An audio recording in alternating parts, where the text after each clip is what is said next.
हाँ जी, good morning guys. सो हम इस डैशबोर्ड पे काम करना शुरू करते हैं। मैंने आपसे लास्ट टाइम इसके बारे में बताया था कि ये डैशबोर्ड जो है ये क्या-क्या चीज़ें शो कर रहा है। इसमें बहुत कुछ चीज़ें करने को हैं हमें। सो हम फटाफट से इसको स्टार्ट करते हैं। जो चैनल से नए-नए स्टूडेंट्स जुड़े हैं वो प्लीज़ ध्यान रखें, वीडियोज़ 800 हैं, 60 प्लेलिस्ट, 70 प्लेलिस्ट क्रिएटेड है। कन्फ्यूज़ मत हो कहाँ जाना है, कैसे करना है, क्योंकि इसमें आपको एडवांस एक्सेल से लेके Access, VBA Excel, VBA, Power Query और पावर बीआई, डैक्स के सारे तरह के वीडियोस मिलेंगे। प्लेलिस्ट का सीक्वेंस चाहे आप हिंदी में देखना चाहते हैं, इंग्लिश में देखना चाहते हैं, जैसे आपके सामने जो अभी फ्लैश हो रहा है इसी सीक्वेंस में देखें, अच्छा रहेगा। जिन टाइटल्स के आगे हिंदी आपको वर्ड यहाँ मिलेगा, जैसे इसमें है और इसमें नहीं है, तो इसका मतलब ये हुआ कि वो इंग्लिश में होगा और दूसरा हिंदी में होगा, राइट। ये हम हमारे पास यहाँ पे प्लेलिस्ट एक्सेल वीडियो इंट्रोडक्शन से लेके एडवांस एक्सेल के जितने भी आपके टॉपिक्स हैं सभी के ऊपर आपको वीडियोस मिल जाएंगे। तो आप मेरे नाम के ऊपर क्लिक करें और यहाँ पर प्लेलिस्ट में आके इन 70 प्लेलिस्ट को पूरा अपना टाइम दें, एंजॉय कीजिए। कंफ्यूज होने की जरूरत नहीं है। डिस्क्रिप्शन सेक्शन में भी आप चेक कर सकते हैं, हर एक प्लेलिस्ट का लिंक वहाँ पे अवेलेबल है। तो ये डैशबोर्ड की हम बात कर रहे थे कि कैसे हमने इसको बनाया है। मैंने इसकी फंक्शनिंग पहले ही समझा दी आपको, तो हम फटाफट से स्टार्ट करते हैं। देखिए, सबसे पहले तो आपको ये समझना है कि आपके पास डेटा किस तरीके का है। तो ये डेटा हमने यहाँ पे हाइड किया हुआ है।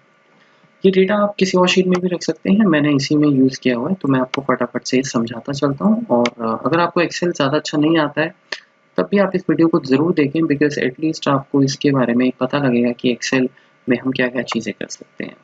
और ऑफ कोर्स इसमें हमने वीबीए भी यूज़ किया हुआ है। तो ये पहले तो अब ये हमारा जो है एक सिंपल सा डेटा है। आपका डेटा इससे बड़ा भी हो सकता है, कॉम्प्लेक्स भी हो सकता है। तो सबसे पहले तो मैं आपको ये बता दूँ कि डेटा किस तरह से आपका फ्लोट हो रहा है, ठीक है?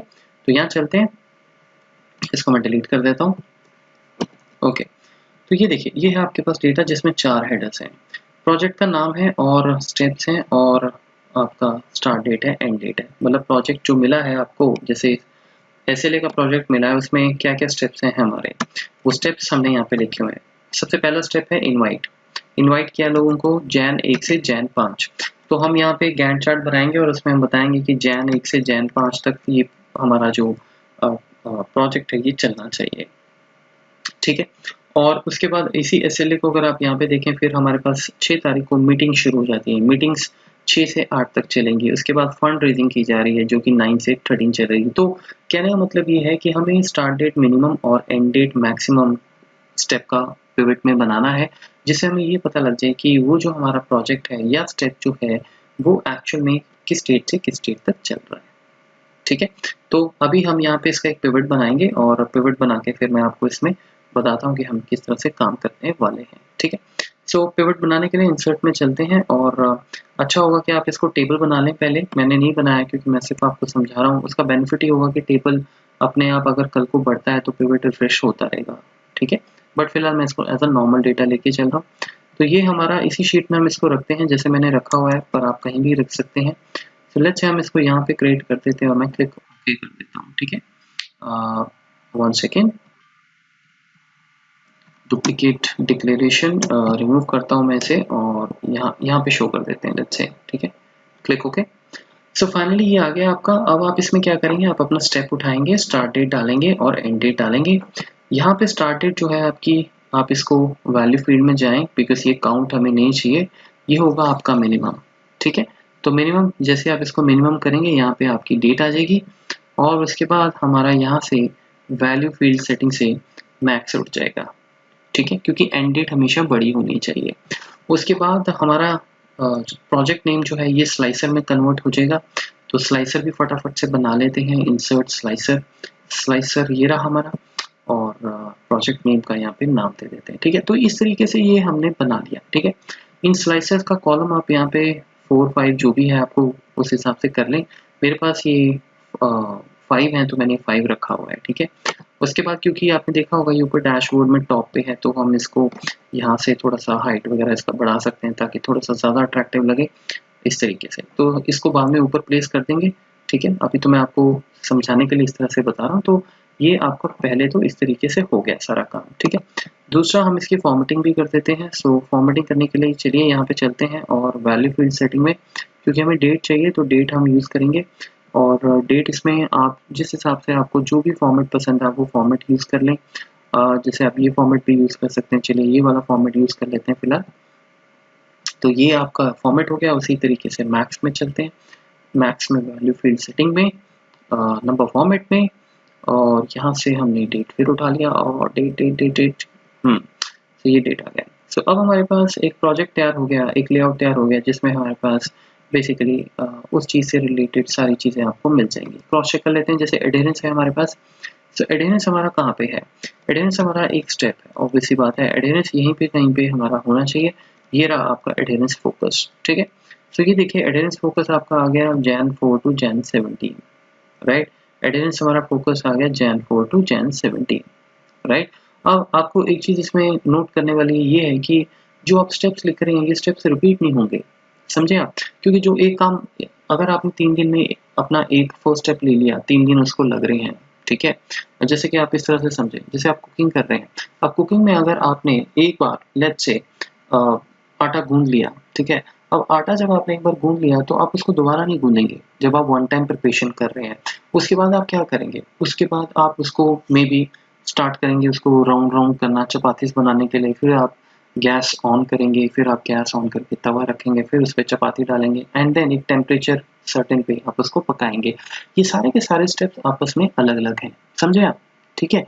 लेकिन ये ज़रूर है कि जो ये एक-एक स्टेप है, हो सकता है कोई एक स्टेप आपसे 15 सेकंड माँगता हो, कोई एक स्टेप आपसे 30 सेकंड माँगता हो। अब जैसे अगर आप आटे को गूँध रहे हैं तो ये सबसे ज़्यादा टाइम कंज्यूमिंग पार्ट है, राइट? उसके बाद जब इसके सर्कल्स बनाने हैं, वो सबसे मुझे लगता है छोटा टाइम है, राइट? तो कहने का मतलब ये है कि एक्टिविटीज़ अपना टाइम ले रही हैं, जितना भी लेना है। कोई 2 दिन ले रहा है, कोई 3 दिन, बट एक बार जो एक्टिविटी आपकी आ गई, वो उस प्रोजेक्ट के अंदर एक ही बार शो होगी। हाँ, ये ज़रूर है कि वो प्रोजेक्ट बार-बार रिपीट हो सकता है, ऑब्वियस सी बात है, क्योंकि आपका टोटल प्रोजेक्ट क्या है? आपका टोटल प्रोजेक्ट है खाना बनाना। अब उस खाने बनाने में 6 स्टेप्स हैं, लेकिन वो 6 के 6 आपस में अलग हैं। लेकिन वो 6 के 6 के स्टेप्स के आगे यहाँ पे हमारा वो जो हेडर है वो कुकिंग है। तभी तो पता लगेगा कि कुकिंग के अंदर ये सारा काम हो रहा है। समझे आप? तो एनीवेज़ ये तो थोड़ा-सा आप देखें डेटा आप सबका डिफरेंट हो सकता है। डेटा पे कभी भी आप जब रिपोर्ट समझते हैं, यहाँ से जैसे आप समझ के जाएँगे, आप आइडिया लेके जाएँगे, क्रिएटिविटी लेके जाएँगे और उसके ऊपर काम करेंगे, उससे और बढ़िया काम करेंगे। आप ये नहीं देखेंगे कि ये इस तरह से बना है तो ऐसे ही बनता होगा। आप उससे भी अच्छा कर सकते हैं, ठीक है? सो ये हमारा इस तरीके से क्योंकि स्टेप्स रिपीट नहीं हो रहे हैं, सबका स्टार्ट डेट और एंड डेट हमारा इस हिसाब से यहाँ पे बन के आ जाएगा, ठीक है?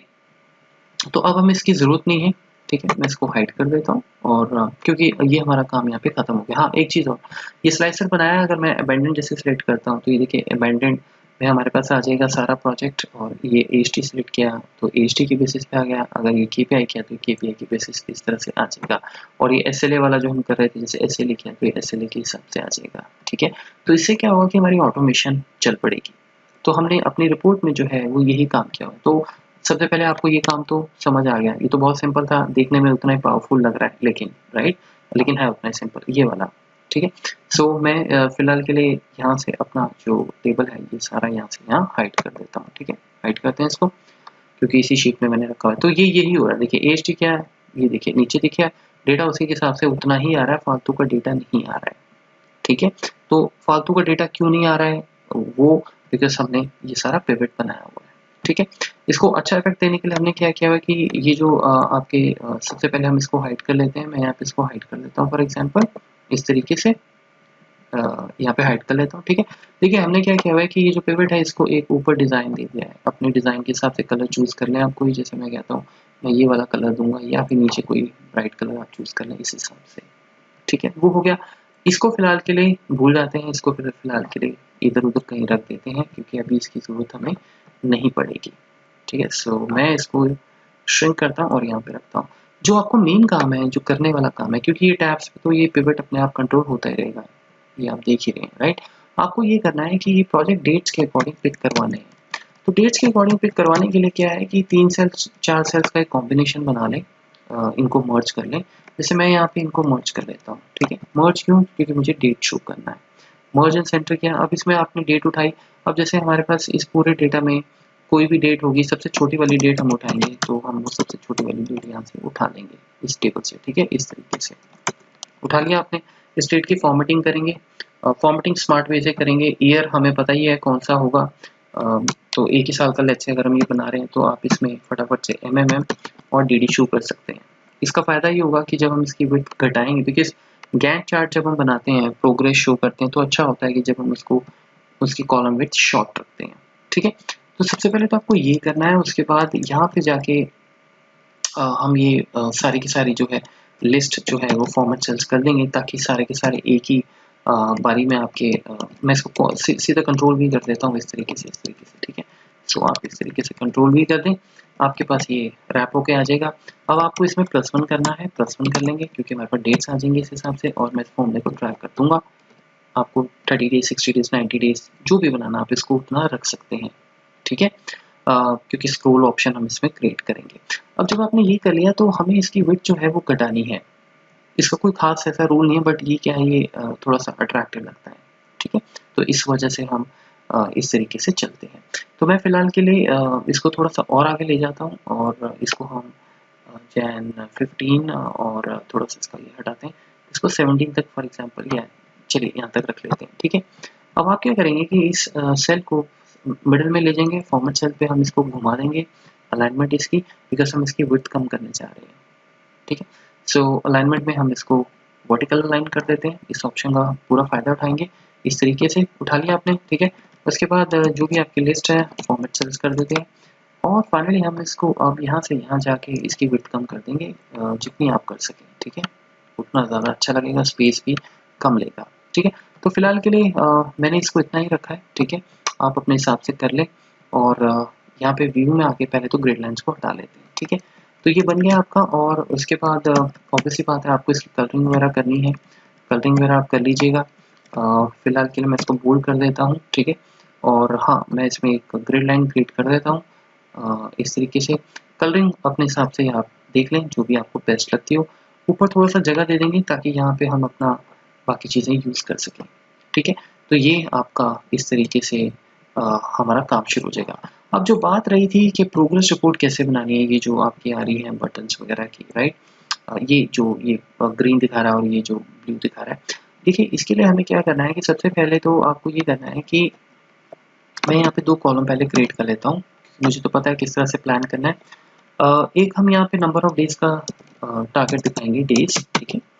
ये ऑप्शनल है, इसका वैसे कोई यूज़ नहीं होगा, बट आप चाहें तो शो कर सकते हैं। वो डेट होगा एंड डेट माइनस दिस, ठीक है। इसको ड्रैग कर देते हैं, मतलब डेज का डिफरेंस अगर हमें शो करना हो तो आप यहाँ से वो शो कर लें, जनरल कर देते हैं इस तरीके से। और बाद में इसको आप कंडीशनल फॉर्मेटिंग दे सकते हैं। कंडीशनल फॉर्मेटिंग देने से क्या होगा कि थोड़ा सा बेटर लगेगा। तो डेटा बार मुझे लगता है शायद मैंने डेटा बार चूज़ किया था, तो ये इस तरह से कि आप कोई भी कलर जो आपको चूज़ करना है आप चूज़ कर लें, ठीक है। और फाइनली जब हमने ये कर लिया तो ये फॉर्मेटिंग शायद, मुझे नहीं पता ये 4 कैसे हो गया। आप इसको 0 रखें, क्लिक ओके, और इस तरीके से ये आपका जो नंबर ऑफ डेज है वो शो कर देगा, ठीक है। थोड़ा सा विड्थ कम कर लें, मे बी इतना, ठीक। तो ये आपको इन्फॉर्मेशन यहाँ पे देता रहेगा। ये देखिए जैसे इसमें आपको ये इन्फॉर्मेशन दे रहा है, ठीक है। और ये फॉर्मेटिंग है। फॉर्मेटिंग अब जैसे आप देखिए इसमें बहुत छोटे-छोटे हमारे व्यूज़ आ रहे हैं, तो अगर आप ये व्यू छोटे इसलिए ला रहे हैं बिकॉज़ आप यहाँ पे 103 लेके चल रहे हैं, तो ये पिवट से मुझे हटाना चाहिए। तो पिवट टेबल से हटा देते हैं बिकॉज़ बाकियों के साथ वो कंपेयर कर रहा है, तो उसको लग रहा है तो नंबर बहुत छोटा है। सो हम ग्रैंड टोटल यहाँ से हटा देते हैं, ठीक है। मैं इसको कर देता हूँ ऑफ, ओके कूल। ये देखिए ग्रिड आ गया, बल्ले-बल्ले, यही हमें चाहिए था। उसके बाद इसकी फॉर्मेटिंग वगैरह कर लेते हैं, या आप कर लीजिएगा। उसके बाद यहाँ पे एक और कॉलम आएगा, और ये जो कॉलम होगा ये होगा कि डे ऑन डे आप इसकी प्रोग्रेस जो है कि कहाँ तक हमारा काम हो चुका है, ठीक है। तो इसमें हम लिख सकते हैं कंप्लीट डेट। जैसे फॉर एग्जांपल आपने अपनी टीम को काम दे दिया, अब किसी मैनेजर ने 3 दिन का काम था, तो आप उससे डेली तो पूछेंगे कि आज का काम हुआ, आज का काम हुआ, तो वो आप यहाँ पे कंप्लीट डेट को बढ़ाते चलेंगे, उसकी भी ऑटोमेशन हम करेंगे, ठीक है। तो फाइनली देखिए सिंपल सा कंसेप्ट है हमारा। कंसेप्ट ये है, मैं इसको करूँगा नहीं अभी, सिर्फ कंडीशनल फॉर्मेटिंग लगी। कंडीशनल फॉर्मेटिंग ये होगी कि आप अपना ये पूरा डेटा सिलेक्ट कर लें, और इस पूरे के पूरे डेटा में आप यहाँ पे कंडीशनल फॉर्मेटिंग में जाएं, और आप ये बोलें कि ये जो डेट है 1 बाय 1, ये सारी की सारी की जो डेट्स हैं वो अगर स्टार्ट डेट और एंड डेट के बीच में आती हैं, तो आप इसको जो फिल करेंगे वो ब्लू से फिल करेंगे, ठीक है। तो ब्लू कलर आपका यहाँ पे फिल हो जाएगा, तो जैसे जैन 4 है, जैन 4 को ये कंपेयर करेगा जैन 1 से, तो जैन 1 जो है वो जैन 4 और जैन 17 में नहीं आती है, तो कंडीशनल फॉर्मेटिंग इसको टच भी नहीं करेगा। ठीक है, तो जहाँ जैन 4 होगा ये, क्योंकि जैन 4 और जैन 17 में ऊपर वाली सारी डेट्स आ रही, तो यहाँ तक आपका ये कलर हो जाएगा। सिंपल सा लॉजिक है। तो ये लॉजिक हमने पहले ही बनाया हुआ है, मैं आपको दिखा देता हूँ। ये देखिए, कंडीशनल फॉर्मेटिंग में जाइए और कंडीशनल फॉर्मेटिंग में यहाँ पे हमारा ये ब्लू वाला रूल बना हुआ है, ये देखिए एडिट रूल। एक आपको करके दिखाता हूँ, एंड लगाया हुआ है सिंपल, कि जैसे मैंने बोला बिटवीन हम क्योंकि कर रहे हैं, ऊपर वाली डेट जो है हेडर की जो डेट है वो अगर नीचे दोनों डेट्स के बीच में आती है तो आपका काम हो जाना चाहिए। ठीक है, तो मैं फिलहाल के लिए इसको क्या करता हूँ कि यहाँ से सिर्फ इतने टेबल तक रखता हूँ। ठीक है, सो कंडीशन फॉर्मेटिंग में जाइए, कंडीशन फॉर्मेटिंग में यहाँ से हम जाएंगे न्यू रूल में, और यहाँ पे हम फॉर्मूला लगा देंगे कि जो डेट है आपकी, डॉलर्स वगैरह का ध्यान रखिएगा। देखिए L11 को, एक ही डेट को L11 को, जैसे इस केस में तो ये होगी N, अभी आपको चेक करना पड़ेगा। ठीक है, तो फिलहाल के लिए हम ओके कर देते हैं और ये डेट देखते हैं कौन सी, ये है N2।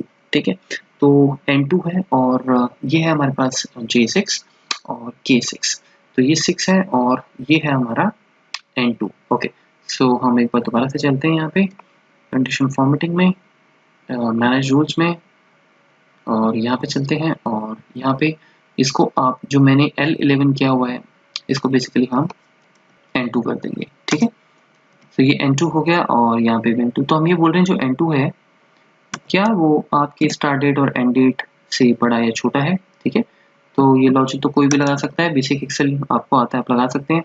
और यहाँ पे हम इसे कर देंगे जे ये आपका है 6 जैसे हमने बात की थी, और ये आपका हो जाएगा के और K6। ठीक है, राइट। सो बेसिकली हम ये कह रहे हैं कि ये डेट इससे आपकी जो है ग्रेटर देन इक्वल्स टू होनी चाहिए और इससे लेस देन इक्वल्स टू होनी चाहिए। ऑब्वियसली बात है, तभी बिटवीन पता लगेगा, इक्वल्स टू जरूर लगाएं। तो हम कह देंगे लेट्स से उसका ब्लू कलर हो जाए, ये वाला। ठीक है, कलर आप कोई भी चूज कर सकते हैं। अगेन क्लिक ओके करते हैं, इसको अप्लाई कर देते हैं। ठीक है, अब जैसे मैंने अप्लाई किया, आप देखें इसमें इसका कलर जो है नहीं चेंज हुआ, तो एक बार देखें क्या गड़बड़ हुई है। ये डबल कोट्स एंड के पास कैसे लगे, इसने इसका सारा फॉर्मूला खराब कर दिया होगा। एनीवेज कोई बात नहीं, शायद कॉपी पेस्ट होते हो गया होगा। तो हम ये कह रहे हैं कि दोनों कॉम्बिनेशन जो हम लगा रहे हैं एंड क्योंकि हमने लगाया हो, तो ये ट्रू होने चाहिए। ठीक है, क्लिक ओके, और इसके बाद अब मैं एक बार अप्लाई करके देखता हूँ। ये देखिए फैंटास्टिक। सो फाइनली आप देखिए इसका ब्यूटी देखिए, ये कंडीशनल फॉर्मेटिंग है, कोई फॉर्मूला मतलब बाहर भी नहीं आपने लगा। ये कहाँ से कहाँ उठा रहा है, जूम करूँ थोड़ा सा, हाँ ये देखो कहाँ से उठा रहा है, ये उठा रहा है आपका जैन 4 से लेके जैन 17 तक। ठीक है, तो बीच में कहीं और उठा नहीं रहा है, समझे आप। यहाँ पे भी देखें, यहाँ पे वो डेट ही नहीं होगी क्योंकि मार्च है। यहाँ पे देखें जरा, यहाँ पे क्या आ रहा है, यहाँ पे आ रहा है हमारे पास जैन 9 से जैन 13 तक। ठीक है, जैन 9 से जैन 13 तक, परफेक्ट। तो ये तो एक चीज तो ये डन होगी कि भाई आपने ये शो कर दिया है कि भाई प्रोजेक्ट कितना लंबा चलेगा। ठीक है, अब इसमें से जो हमारा काम हो चुका है उसके लिए हम एक ऑटोमेशन करेंगे कि यहाँ पे एक फॉर्म के थ्रू डेट अपने आप आ जाए, लेकिन फिलहाल मैं मैनुअली डाल देता हूँ। मैं क्या करता हूँ, मैं कहता हूँ भाई ये हमारा 15 जैन तक हो चुका है, तो मैं -2 कर देता हूँ ये। ठीक है, अब आप एक और कंडीशन फॉर्मेटिंग इसमें एक नया रूल लगाएंगे, आप समझ ही होंगे। अब दोबारा इसी डेट को आप चेक करेंगे कि वो डेट अगर इस डेट और इस डेट के बीच में है तो उसका कलर जो है वो आपका ग्रीन हो जाना चाहिए। तो ये स्टेप हमने किया हुआ है। तो उससे क्या होगा कि उससे आप यहाँ पे देखें कंडीशनल फॉर्मेटिंग में, उससे क्या होगा कि जो ग्रीन वाला है वो फिल हो जाएगा और जो ब्लू वाला है वो एज इट इज रहेगा, क्योंकि उसकी एंड डेट अलग। बस यही लॉजिक है। ये देखिए हमने यहाँ पे ये ग्रीन लगाया हुआ और ग्रीन वाले को पहले रखेंगे हम। ठीक है, ग्रीन वाले की प्रायोरिटी यहाँ से अप एंड डाउन कर लीजिएगा क्योंकि पहले ग्रीन आना चाहिए, समझे आप। क्योंकि जो आपका हो चुका है वो पहले वो चेक कर ले और वहीं पे फिर वो स्टॉप कर दे, स्टॉप पे 2 पे चेक मार्क रखिएगा। ठीक है, तो एक तो ये छोटा सा प्रोसेस है। तो ये 2 टैब्स आप बना लें, इससे आपका गैंट चार्ट जो है वो तैयार हो जाएगा इस तरीके से। ठीक है, तो कहाँ गया हमारा शीट 2, ये इस तरीके से। ठीक है, और ऑब्वियसली बात है इसको आप बाद में हाइड कर देंगे, हाइड कर दिया, इसको भी हम रखेंगे, इसको रखेंगे हम। तो इस तरीके से आपका ये जो गैंट चार्ट है वो तैयार हो गया। ठीक है, और ऑब्वियसली आप इसको थोड़ा सा और कम कर सकते हैं, ज़्यादा स्पेस आएगी, ज़्यादा वैल्यूज हमें दिख जाएंगी। ठीक है, और इसमें हम ग्रिड लाइन्स अगर आप यूज़ करना चाहें आप कर सकते हैं, मुझे ज़्यादा पसंद है ग्रिड लाइन्स ये वाली। ठीक है, सो फिलहाल के लिए मैं अनडू करता हूँ और इसके बाद हमें हमारा जो नेक्स्ट स्टेप है वो ये था कि जो मैंने आपको बताया कि डेट कैसे इंसर्ट करेंगे यहाँ पे, ठीक है, क्योंकि मैं इसको नहीं चाहता कि यूज़र अपने आप डाले ऑटोमेशन। तो उसके लिए हमने क्या किया हुआ है, बहुत तरीके हो सकते हैं। हमने एक तरीका ये किया हुआ है कि एक इवेंट लगाया हुआ है कि आप जब यहाँ पे डबल क्लिक करें तो एक फॉर्म आ जाए। ये एक्सेल का यूज़र फॉर्म है। यूज़र फॉर्म में कैलेंडर व्यू आप ले सकते हैं एडिशनल कंट्रोल से। अगर आपको एडिशनल कंट्रोल में ये नहीं दिखता है तो आप चेक कर लें, मेरे यूट्यूब में 2 साल पहले एक वीडियो था, या गूगल कर लें। बेसिकली आपके इसमें ये फाइल नहीं होगी, आपको ये फाइल जो है डाउनलोड करनी है, एक्सीड डाउनलोड करनी है, वो आप कर लें तो कैलेंडर व्यू आ जाएगा। तो मैंने क्या किया हुआ है, मैंने वीबीए में यूज़र फॉर्म में कैलेंडर व्यू यहाँ पे लगाया हुआ है, ये देखिए, ये ठीक है। ये कैलेंडर आपको यहाँ से मिल जाएगा। ये एक अलग चीज़ है, ये आपको पता ही होनी चाहिए। टूल बॉक्स में यहाँ पे एडिशनल कंट्रोल्स में आप जाएंगे तो वहाँ पे आपको ये इस नाम से लाइब्रेरी मिल जाएगी। और 2 मिलते हैं, एक तो डीडी पिकर होता है और एक आपका मंथ व्यू। आपको जो यूज़ करना आप यूज़ कर लें। मैंने मंथ व्यू किया हुआ है, ठीक है। तो कई मशीन्स में अगर मंथ व्यू नहीं है तो आप इसको इंस्टॉल कर लें। इसको इंस्टॉल करने के लिए कुछ कमांड आपको जो है डॉस कमांड्स रन करनी पड़ेंगी, तो वो बहुत सिंपल प्रोसेस है, आप वो कर सकते हैं, ठीक है। सो ये हमारा मंथ व्यू है। ये अब हम इसको कैसे शो कर रहे हैं, ये एक बड़ा इंपॉर्टेंट पॉइंट है। तो प्रोग्रेस रिपोर्ट में ना गाइस हमने यहाँ पे एक इवेंट लगाया हुआ है, ठीक है। ये देखिए, वर्कशीट बिफोर डबल क्लिक, मतलब इस पूरी वर्कशीट में कहीं भी अगर मैं डबल क्लिक करता हूँ ऐसे, तो ये आपका जो कैलेंडर व्यू आ जाएगा, ठीक है। तो आप बेशक इसको लिमिटेड कर सकते हैं कि वो सिर्फ इसी जे कॉलम में ही चले, इंटरसेक्शन वीवी इवेंट्स का आप फॉर्मूला लगा सकते हैं, बट मैंने फिलहाल ये कहा है कि आप कहीं भी डबल क्लिक करें तो ये आपका इन्फॉर्मेशन आ जाए। अब इस इन्फॉर्मेशन में आने के बाद जब आप कोई डेट सिलेक्ट करते हैं तो फिर आप क्लिक करते हैं यहाँ पे, ये क्लिक का बटन हमने यहाँ पे बनाया हुआ है। तो ये क्या करता है, ये जो क्लिक है, ये क्लिक पे एक मैक्रो चलता है। ये मैक्रो क्या करता है, ये मैक्रो फटाफट से आप यहाँ पे देखें। मैं आपको इसका थोड़ा सा साइज बढ़ा के दिखाता हूँ। एक्चुअली काम इतना ज़्यादा है इसमें कि मुझे थोड़ा सा तेज़ भी चलना होगा, और वैसे भी आप लोग बोलते हैं कि वीडियोस थोड़े शॉर्ट होने चाहिए। तो ये देखिए, हमने ना एक्टिव सेल जो भी यूज़र को आप ये कहेंगे कि आप हमेशा हमेशा ध्यान रखिएगा इस बात को, हमेशा यहीं पे डबल क्लिक करें, क्योंकि हमने क्या किया कि जब यहाँ पे डबल क्लिक होगा तो जो ये एक्टिव सेल है इससे ऑफसेट एक कॉलम, वो जो मंथ व्यू हमारा फॉर्म है उसमें जो भी वैल्यू डेट हमने सेलेक्ट की होगी वो आपकी इस कॉलम में जे के बाद के में चली जाएगी, जो मैंने भी हाइड किया हुआ है। जे के बाद सीधा एल आ रहा है, ठीक है। आपको दिखाता हूँ, ये देखिए। तो ये क्योंकि हमें डेट कंप्लीशन फॉर्म के थ्रू जा रही है तो हमें क्या फ़र्क पड़ता है, हम क्यों इसको हाइड करके अनहाइड करके रखें, ठीक है। तो हमने इसको हाइड किया हुआ है, तो ये डेट अपने आप यहाँ पे जाके इंसर्ट हो जाएगी फॉर्म के थ्रू, ठीक है। तो इस तरीके से आप इसको कर सकते हैं। हमेशा ध्यान रखें यहीं पे डबल क्लिक हो, यहाँ पे होगा तो इसका ऑफसेट यहाँ पे आ जाएगा और गड़बड़ हो जाएगा। वैसे ये पिवट है, ये अलाउ नहीं करेगा, बट स्टिल आप इसको बोलें कि आप यहीं पे डबल क्लिक करें। और ज़्यादा से ज़्यादा आप यहाँ पे इंटरसेक्ट एक फंक्शन लगा सकते हैं यहाँ पे, ये प्रोसेस रिपोर्ट पे। तो मुझे लगता है उसकी अभी ज़रूरत नहीं है, बिकॉज़ हम इवेंट्स तो कर नहीं रहे हैं, डैशबोर्ड है, तो ये हमें चीज़ें पता ही होनी चाहिए वैसे। बट वैसे थोड़ा-सा आपको साथ-साथ नॉलेज भी दे रहा हूँ कि आप यहाँ पे डबल क्लिक में इंटरसेक्ट लगा सकते हैं फंक्शन, जिसमें ये चेक हो जाएगा कि इस रेंज के बीच में डबल क्लिक हो तो ही कैलेंडर फॉर्म ओपन हो, नहीं तो कोई ना, ठीक है, बराबर। तो ये चीज़ आपको पता लगी, सो हमें फाइनली हमारा मेन काम पूरा हो गया, और वो था ये वाला, ये इस तरीके से जो हमने पूरा का पूरा ग्रीन और ब्लू का ये पूरा फ्लो जो है वो दिखाया है, ठीक है। ऑब्वियसली बात है, आप इसको ये जो कलरिंग वगैरह जैसे आप देख रहे हैं कि ये तो आप कलरिंग तो अपने डेटा की आप कर ही सकते हैं। उसमें क्या है, आप उसमें इसको बेशक आप जैसे कलरिंग के लिए आप एक काम ये कर सकते हैं कि इसको फिलहाल के लिए आप टेबल बना लें, ठीक है। ये सब पहले कर लीजिएगा, जैसे क्योंकि टेबल बनाने से क्या होता है कि जैसे मैं कहता हूँ माई टेबल एज हेडर, मैं इसको क्लिक ओके करता हूँ, 1 मिनट के लिए आपको बता रहा हूँ, ये देखिए। तो ये हमारे फॉर्मेट्स मिल जाते हैं, तो यहाँ से आप कोई भी फॉर्मेट चूज़ कर सकते हैं अपने हिसाब से। तो ऑल्टरनेट लाइन्स आपको मिल जाएंगी। उसके बाद जब ये कलर आ जाएगा, इसको फिर आप यहाँ से कन्वर्ट टू रेंज कर लीजिएगा, ठीक है। कन्वर्ट टू रेंज करने के बाद फिर वो टेबल नहीं रहेगा और फिर आप अपना काम शुरू कर दीजिएगा। तो मेरा कहने का मतलब है कि ये कलरिंग पे मैंने ज़्यादा टाइम नहीं लगाया, ये टेबल्स के थ्रू हमें रेडीमेड मिल जाते हैं, ठीक है। तो ये चीज़ हमारी डन होगी। उसके बाद जो हमारा इम्पोर्टेंट पॉइंट है, जो हमें अगला स्टेप करना था, वो करना था कि ये स्क्रॉल बार कैसे बनाएं, जो हम क्लिक कर रहे हैं और ये देखिए डेट चेंज कर रहा है। तो मैंने आपको कहा था 365 दिन का भी अगर डेटा होगा तो हम यहाँ से फटाफट से वो स्क्रॉल कर सकते हैं। तो ये बहुत ईजी है, और यहाँ से बल्कि चलेंगे तो ज़्यादा जल्दी हो जाएगा। ये देखिए, इस तरीके से, ठीक है। तो बेसिकली ये आप कह सकते हैं कि एक तरीके का आप यूज़र को एक ट्रिक बता रहे हैं, ठीक है। जब कोई जादूगर कोई जादू दिखाता है तो वो जादू असली में नहीं होता, लेकिन वो आँखों का धोखा होता है। अब कोई भी अच्छा जादूगर तभी कहलाता है जब वो एक्चुअल में आँखों का धोखा, आपको पता है कि आँखों का धोखा है, लेकिन आप फिर भी ढूँढ नहीं पाते हैं कि हुआ क्या, ठीक है। तो ये एक्चुअल में हम एक ही शीट में बैठे हुए हैं, शीट मूव नहीं हो रही है। अगर मैं आपको ऐसे बोलूँ, आप कहेंगे ये कैसे? क्योंकि ये एक्टिव-एक्स का कमाल है। ये फॉर्म कंट्रोल, और मैं आपको दिखाता हूँ इसमें। आपको एक्सेल में ये आने चाहिए, ये इम्पोर्टेंट होते हैं, इससे काफ़ी कुछ वेरिएशंस आप अपने डेटा में कर सकते हैं। यहाँ पे हमारे पास ये डेवलपर टैब में ये यहाँ पे डिज़ाइन मोड के पास फॉर्म कंट्रोल्स वगैरह एक्टिव-एक्स कंट्रोल होते हैं, ठीक है। तो मुझे लगता है मैंने इसमें यहाँ पे फॉर्म कंट्रोल यूज़ किया था, एक्टिव-एक्स भी कर सकते हैं, लेकिन हमने स्क्रॉल बार शायद ये वाला यूज़ किया था। स्क्रॉल बार कहाँ गया? ये वाला। तो ये स्क्रॉल बार है, जब आप इसको क्लिक करेंगे तो देखिए क्या होगा। मैं इसको यहाँ पे बनाता हूँ ऐसे, ठीक है। ये देखिए, ये स्क्रॉल बार बन गया। इसके लिए इसको हम किस तरह से यूज़ करते हैं ये देखिए। बेसिकली मैंने इसमें क्या किया है कि आप इसको किसी सेल के साथ लिंक कर सकते हैं। जैसे राइट क्लिक करते हैं और हम इसको फॉर्मेट कंट्रोल पे जाते हैं, तो एक विंडो आएगा सेल लिंक। मैं कहता हूँ ये जो सेल लिंक है ये वाला सेल है फॉर एग्जांपल, ठीक है। और करंट वैल्यू जो है वो 0 जो भी है, मिनिमम वैल्यू 1 होगी। एक वैल्यू तो हम रखेंगे और ये जाएगा 100 तक। आप इसको कम ज़्यादा भी कर सकते हैं, बट इसको आप रहने दें as it is. Increment change मतलब एक-एक क्लिक पे कितना चेंज होना चाहिए, 1 के बाद 2, 3, 4, तो ये इंक्रीमेंटल चेंज हो गया। मेन चीज़ है सेल लिंक जो G41 है। तो देखिए क्या होगा कि जब मैं ओके करूँगा तो G41 में 1 है अभी, क्योंकि अभी आपने कहीं क्लिक ही नहीं किया।